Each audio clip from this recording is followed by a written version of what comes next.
दुनिया की तेल राजनीति में एक ऐसी हलचल शुरू हो चुकी है जो आने वाले महीनों में पेट्रोल की कीमत से लेकर वैश्विक अर्थव्यवस्था तक सब कुछ बदल सकती है।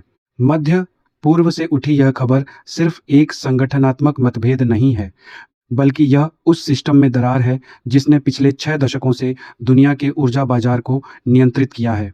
संयुक्त अरब अमीरात यानी यूएई संकेत दे रहा है कि वह दुनिया के सबसे प्रभावशाली तेल गठबंधन ओपेक से अलग हो सकता है। और अगर ऐसा हुआ तो इसके झटके सिर्फ अरब देशों तक सीमित नहीं रहेंगे। इसका असर न्यूयॉर्क के शेयर बाजार से लेकर भारत के पेट्रोल पंप तक महसूस किया जाएगा।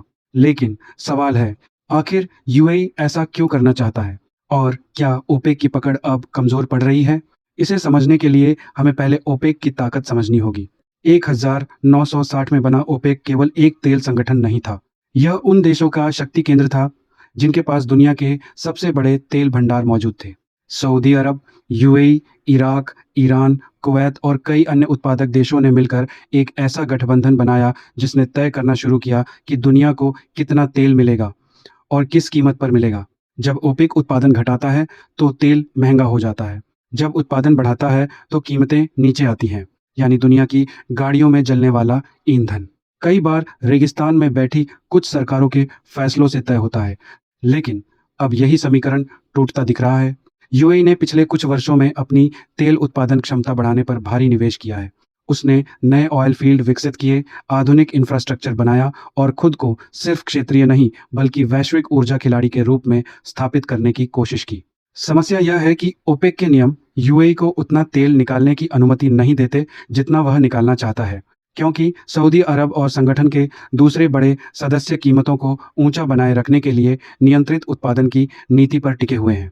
यहीं से शुरू होती है असली टकराहट। एक तरफ यूएई है जो ज्यादा उत्पादन, ज्यादा निर्यात और ज्यादा मुनाफा चाहता है। दूसरी तरफ सऊदी नेतृत्व वाला ओपेक है जो सामूहिक अनुशासन के जरिए बाजार पर नियंत्रण बनाए रखना चाहता है।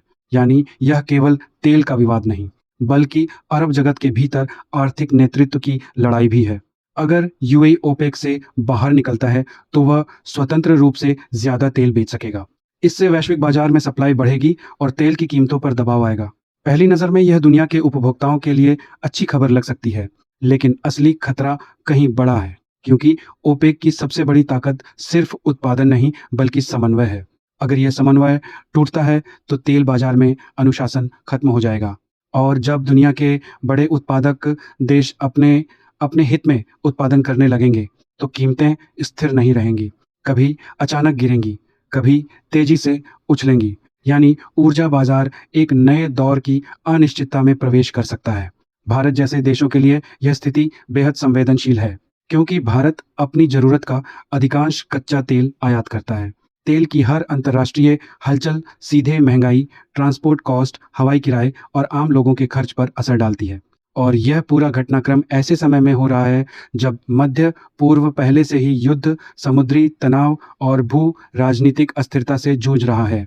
इजरायल हमास संघर्ष, ईरान पर बढ़ता दबाव, लाल सागर में व्यापारिक जहाजों पर खतरा और अब तेल उत्पादक देशों के भीतर दरार। मतलब दुनिया का सबसे महत्वपूर्ण ऊर्जा क्षेत्र इस वक्त बारूद के ढेर पर बैठा है।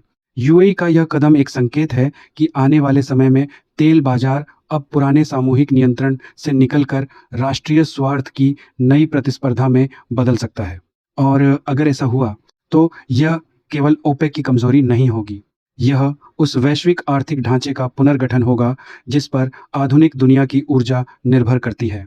अगले कुछ महीने तय करेंगे, क्या ओपेक अपनी पकड़ बचा पाएगा या दुनिया एक नए ऑयल वॉर की तरफ बढ़ रही है। क्योंकि जब तेल की राजनीति बदलती है तो सिर्फ बाजार नहीं बदलते, पूरी दुनिया का शक्ति संतुलन बदल जाता है।